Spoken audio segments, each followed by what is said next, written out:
ഹിന്ദി അറിയാം. ഞാൻ സുഗമ പരീക്ഷയ്ക്കൊക്കെ എനിക്ക് 100 മാർക്ക് കിട്ടിയിട്ടുണ്ട്. പഴയ പുലിയാണ് ഞാൻ. ഇപ്പോൾ കുറച്ചുകൂടെ ഹിന്ദി സിനിമ കാണുന്ന ഒരാൾ. ഹിന്ദി മേ ബാത് കർണ ഹൈ ക്യാ?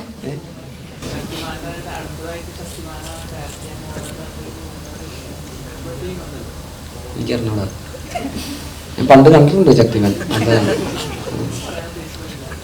ഇല്ല, എനിക്കറിയില്ല. ഫാമിലി സ്റ്റാർ എന്നുള്ളൊരു പട്ടം തോന്നുന്നുണ്ടോ? ഉണ്ട്. അത് അങ്ങനൊന്നുമില്ല. അപ്പോൾ ഭയങ്കര സീരിയസ് ആയി പോയല്ലോ. പൃഥ്വിരാജിന്റെ ഫിലിം അഭിനയിച്ചോണ്ടോ? ഞാൻ നല്ല പാട്ടൊക്കെ പാടിയത് കണ്ടായിരുന്നു. ഈ ഇന്നലത്തെ ഉറക്കം കിട്ടിയില്ല ഇന്നലെ. അതിൻ്റെ ഒരു പ്രശ്നമുണ്ട്. നന്നായിട്ട് ഉറങ്ങിയിട്ടൊക്കെ വന്ന് ഭയങ്കര കോമഡിയാണ്.